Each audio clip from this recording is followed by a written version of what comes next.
नगर दक्षिण लोकसभा मतदारसंघात आयुर्वेद आणि न्यूरोसर्जन उमेदवाराची चर्चा सुरू असतानाच आता त्यात राहुरीचे शिक्षण तज्ज्ञ असलेले डॉक्टर रामकिसन ढोकणे यांनीही अपक्ष उमेदवारी अर्ज दाखल केल्यानं राजकीय घडामोडींना वेग आलाय। नगर दक्षिण मतदारसंघातून भाजप सेनेकडून डॉक्टर सुजय विखे पाटील तर त्यांच्या विरोधात काँग्रेस राष्ट्रवादीकडून आमदार संग्राम जगताप यांचा उमेदवारी अर्ज दाखल झाला। त्यात आता राहुरीतून आणखी एक तरुण चेहरा लोकसभेच्या निवडणूक रिंगणामध्ये उतरून प्रस्थापितांच्या विरुद्ध शह देण्यासाठी निवडणूक रिंगणात उतरलाय। रामकिसन ढोकणे यांचं शिक्षण क्षेत्रात मोठं योगदान असून ग्लोबल स्कूलच्या माध्यमातून त्यांचा दांडगा जनसंपर्क आहे।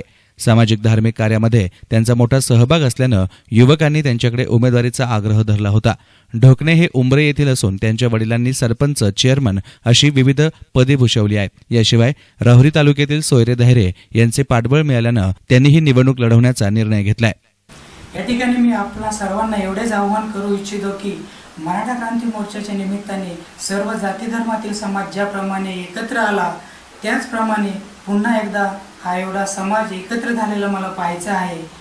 गेली 70 वर्ष आपण इतरांसाठी लढलो, आता स्वतःसाठी लढणार आहोत। एक संधी आपल्या माणसाला देऊन पहा, एवढं सांगू इच्छितो की आपले विचार बदला, जीवन आपोआप बदलेल। आणि मित्रांनो, अशाच काही ज्वलंत समस्या घेऊन मी आपल्या पुढे अपक्ष म्हणून लोकशाही पद्धतीने लोकसभा निवडणूक लढविणार आहे। त्यातील सर्वात पहिला मुद्दा म्हणजे शेतमालाचे पडते भाव रोखण्यासाठी प्रत्येक गाव पातळीवरती मागणी पुरवठ्याच्या नियमानुसार पीक लागवडीचे नियोजन केले जाणार आहे। या पीक लागवडीच्या नियोजनाची संपूर्ण जबाबदारी ही प्रत्येक गावामध्ये एक कृषी अधिकारी नेमून त्याच्यावरती दिले जाणार आहे।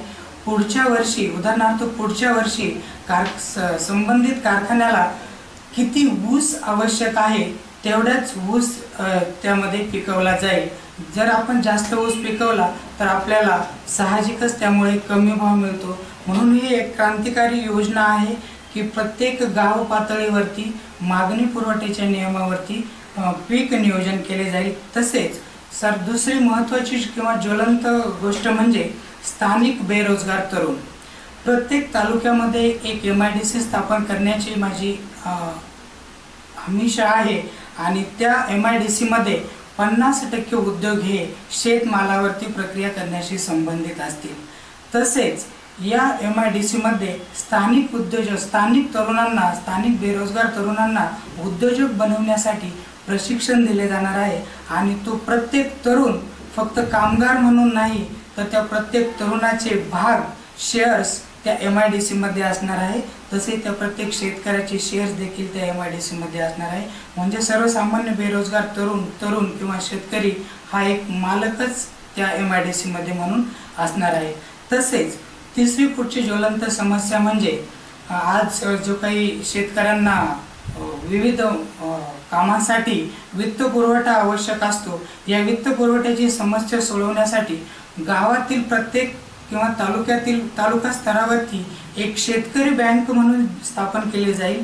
या बँकेमध्ये प्रत्येक सर्वसामान्य शेतकरी हा सभासद असेल, तसेच बेरोजगार तरुण हा देखील सभासद असेल आणि या सगळ्यांच्या ज्या ठेवी आहेत या ठेवीतूनच सर्वसामान्य शेतकऱ्यांचे जे काही वित्त पुरवठ्याचे प्रश्न आहेत ते सोडवले जाणार आहे। यामध्ये अगदी माफक व्याजदर असणार आहे। तसेच या पुढची आणि महत्त्वाची समस्या किंवा ज्वलंत प्रश्न म्हणजे की शिक्षण। तुम्हाला जर क्रांती घडवायची असेल तर अगोदर शिक्षण बदलले पाहिजे, तरच डोक्यातील विचार बदलतील असे म्हटले जाते। आणि म्हणूनच प्रत्येक तालुक्यामध्ये नवोदय विद्यालयाच्या धर्तीवरती एक आंतरराष्ट्रीय शिक्षण देणारी शाळा सुरू केली जाईल। यामध्ये प्रत्येक गावातील शेतकऱ्यांचे, सर्वसामान्य बेरोजगार मजुरांचे मुलं शिक्षण घेतील आणि हे शिक्षण अगदी माफक असेल। तसेच जिल्हा स्तरावरती शासकीय MBBS महाविद्यालय, शासकीय तंत्रविद्या निकेतन महाविद्यालय किंवा शासकीय अभियांत्रिकी महाविद्यालय, IIT कोर्सेस किंवा शासकीय जे मॅनेजमेंट महाविद्यालय आहे हे सुरू करण्याचा मानस माझा आहे। आणि मी या ठिकाणी हे सांगेल की हे जरी माझ्या समस्या किंवा विचार आपल्याला क्रांतिकारक वाटत असतील, परंतु यामध्ये अशक्य असं काही नाही। एक माणूस हे करू शकतो तर 18 लाख मतदार आपण सगळे एकत्र येऊन सर्वांना याचे मालक बनवून सर्वांना समान समभाग देऊन आपण ही गोष्ट नक्कीच करू शकतो. म्हणून मी आज या ठिकाणी तुम्हाला एवढंच सांगेल की हा जो माझा क्रांतिकारी विचार आहे, जी समस्या आहे सर्वसामान्यांची, ती सर्वसामान्यांची समस्या सोडवण्यासाठी मी दक्षिण अहमदनगर लोकसभा मतदारसंघातून अपक्ष म्हणून निवडणूक लढवित आहे. News reporter Govind Phunge, SN media, Rahuri.